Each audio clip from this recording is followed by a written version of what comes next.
LPG cylinder ಬಳಸುವವರೇ ಎಚ್ಚರ. ಈ ಕೋಡ್ಗಳ ಅರ್ಥ ತಿಳಿಯದಿದ್ರೆ ಅಪಾಯ ಗ್ಯಾರಂಟಿ. ಇತ್ತೀಚಿನ ದಿನಗಳಲ್ಲಿ ದೇಶದಲ್ಲಿ ಗ್ಯಾಸ್ ಸಿಲಿಂಡರ್ ಬೆಲೆ ಏರಿಕೆಯಿಂದಾಗಿ ಸಾಮಾನ್ಯ ಜನರಿಗೆ ಆರ್ಥಿಕ ಹೊರೆ ಹೆಚ್ಚಾಗ್ತಿದೆ. ಇದರ ನಡುವೆ ಪ್ರತಿಯೊಬ್ಬರ ಮನೆಯಲ್ಲೂ ಅತ್ಯವಶ್ಯಕವಾಗಿರುವ ಎಲ್ಪಿಜಿ ಗ್ಯಾಸ್ ಸಿಲಿಂಡರ್ ಬಳಸುವಾಗ ಸುರಕ್ಷತೆಯ ಬಗ್ಗೆ ತೀವ್ರ ನಿಗಾ ವಹಿಸುವುದು ಅತ್ಯಗತ್ಯ. ಗ್ಯಾಸ್ ಲೀಕೇಜ್ ಆದ್ರೆ ದೊಡ್ಡ ಮಟ್ಟದ ದುರಂತ ಸಂಭವಿಸುವ ಅಪಾಯವಿರುತ್ತದೆ. ಆದರೆ ನಾವು ಮನೆಗೆ ಬರುವ ಗ್ಯಾಸ್ ಸಿಲಿಂಡರ್ ಸುರಕ್ಷಿತವಾಗಿದೆಯೇ ಅಥವಾ ಇಲ್ಲವೇ ಎಂಬುದನ್ನ ಸಿಲಿಂಡರ್ ಮೇಲಿರುವ ವಿಶೇಷ ಕೋಡ್ಗಳ ಮೂಲಕ ಸುಲಭವಾಗಿ ಪತ್ತೆ ಹಚ್ಚಬಹುದು. ಸಾಮಾನ್ಯವಾಗಿ ಗ್ಯಾಸ್ ಸಿಲಿಂಡರ್ನ ಮೇಲ್ಭಾಗದ ಮೆಟಲ್ ರಿಂಗ್ ಅಂದ್ರೆ ಕಬ್ಬಿಣದ ಪಟ್ಟಿ ಮೇಲೆ A26, B27, C25, D28 ನಂತಹ ಕೋಡ್ಗಳನ್ನ ಬರೆದಿರೋದನ್ನ ನೀವು ಗಮನಿಸಿರಬಹುದು. ಆದರೆ ನಮ್ಮಲ್ಲಿ 90% ಜನರಿಗೆ ನಿಜವಾದ ಅರ್ಥ ಏನೆಂಬುದು ತಿಳಿದಿರೋದಿಲ್ಲ. ಹಲವರು ಇದನ್ನ ಸಿಲಿಂಡರ್ನ ಎಕ್ಸ್ಪೈರಿ ಡೇಟ್, ಬಳಕೆಯ ಅವಧಿ ಮುಕ್ತಾಯದ ದಿನಾಂಕ ಎಂದು ಭಾವಿಸ್ತಾರೆ. ಆದರೆ ತಜ್ಞರ ಪ್ರಕಾರ ಇದರ ಅಸಲಿ ಅರ್ಥವೇ ಬೇರೆ ಇದೆ. ಹೌದು, ಈ ಕೋಡ್ಗಳ ಅಸಲಿ ಅರ್ಥವೇನು ಅನ್ನೋದನ್ನ ನೋಡೋಣ.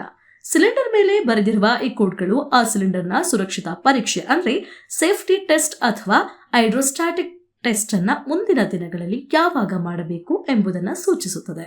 ಸಿಲಿಂಡರ್ಗಳು ಹಳೆಯದಾದಂತೆ ಅವುಗಳಲ್ಲಿ ತುಕ್ಕು ಹಿಡಿಯುವುದು ಅಥವಾ ಗ್ಯಾಸ್ ಲೀಕ್ ಆಗುವ ಸಾಧ್ಯತೆ ಇರುತ್ತದೆ. ಆದ್ದರಿಂದ ಗ್ಯಾಸ್ ಕಂಪನಿಗಳು ನಿಯಮಿತ ಕಾಲಿಕವಾಗಿ ಇವುಗಳ ಗುಣಮಟ್ಟವನ್ನ ಮರುಪರಿಶೀಲಿಸುತ್ತವೆ. ಕೋಡ್ನಲ್ಲಿರುವ ಅಕ್ಷರಗಳು ABCD ತಿಂಗಳುಗಳನ್ನು ಪ್ರತಿನಿಧಿಸಿದ್ರೆ ಅದರ ಮುಂದಿರುವ ಸಂಖ್ಯೆಗಳು ವರ್ಷವನ್ನ ಸೂಚಿಸುತ್ತದೆ. A ಅಂದರೆ ಜನವರಿಯಿಂದ ಮಾರ್ಚ್, ವರ್ಷದ ಮೊದಲ ತ್ರೈಮಾಸಿಕ. B ಅಂದ್ರೆ ಏಪ್ರಿಲ್ನಿಂದ ಜೂನ್, ವರ್ಷದ 2ನೇ ತ್ರೈಮಾಸಿಕ. C ಜುಲೈನಿಂದ ಸೆಪ್ಟೆಂಬರ್, ವರ್ಷದ 3ನೇ ತ್ರೈಮಾಸಿಕ. D ಅಕ್ಟೋಬರ್ನಿಂದ ಡಿಸೆಂಬರ್, ವರ್ಷದ 4ನೇ ತ್ರೈಮಾಸಿಕ. ಉದಾಹರಣೆಗಳೊಂದಿಗೆ ತಿಳಿಯಿರಿ.